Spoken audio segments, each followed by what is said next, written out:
ಸಭೆಗಳಲ್ಲಿ ಕೂತು ಮಾತಾಡೋದು, ಮೀಟಿಂಗ್ಗಳಲ್ಲಿ ಚರ್ಚೆ ಮಾಡೋದು ಹೌದು. ಆದರೆ ಕಸ್ತೂರಿ ರಂಗನ್ ಅವರು ವೈಯಕ್ತಿಕವಾಗಿ ಕನಸೇನಾದರೂ ಹಂಚ್ಕೊಂಡಿದ್ರಾ NEP ಬಗ್ಗೆ?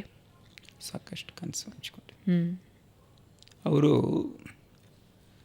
ನೋಡಿ, ಅವರು ಬಾಹ್ಯಾಕಾಶದಲ್ಲಿ ಇಸ್ರೋ, ಆಮೇಲೆ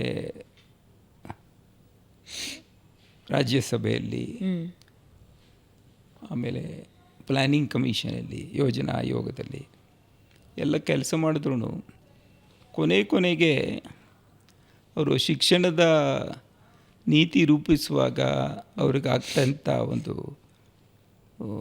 ಭಾಗ ಇತ್ತಲ್ಲ, ಇದು ನಾನು ಅವರ ನಿಧನ ಆಗೋಕ್ಕೆ 2 ತಿಂಗಳಿಗೆ ಮುಂಚಿನವರೆಗೂ ಅವರು ಮಾತಾಡುವಂಥ ಸ್ಥಿತಿಯಲ್ಲಿದ್ದರು. ನಾನು ನಿರಂತರ ಹೋಗ್ತಾ ಇದ್ದೆ. ನಿಧನ ಆಗೋಕ್ಕೆ ಹಿಂದಿನ ದಿವಸನೂ ನಾನು ಹೋಗಿದ್ದೆ. ಕೊನೆಗೆ ಅವರು ನೋಡಿದ್ರು ಅಷ್ಟೇ, ಏನು ಮಾತಾಡೋಕ್ಕಾಗಲಿಲ್ಲ. 2 ತಿಂಗಳ ಮುಂಚೆ ನಾನು ಹೋದಾಗ ಒಂದು ಮಾತನ್ನು ಹೇಳಿದ್ರು, Sridhar, my time has come.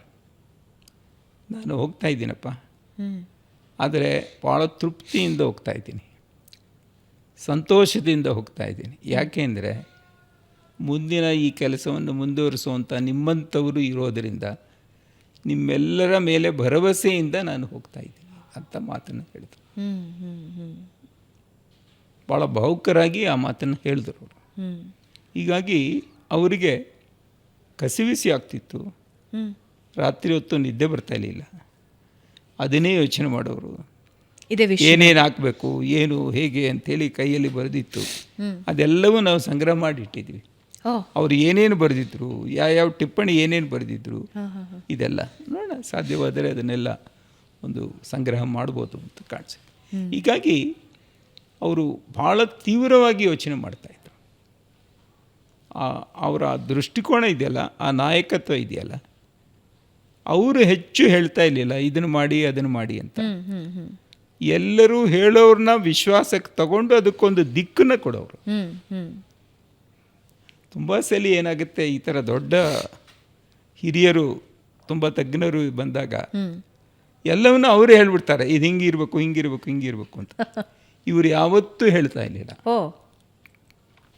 ಎಲ್ಲರ ಅಭಿಪ್ರಾಯ ಕೇಳೋರು. ಕೇಳಿ ಅದನ್ನು ಕ್ರೋಢೀಕರಣ ಮಾಡಿ ಏನಾಗಬೇಕು ಅನ್ನುವಂಥದ್ದನ್ನು ಹೇಳ್ತಾ ಇದ್ರು ಅಷ್ಟೇ.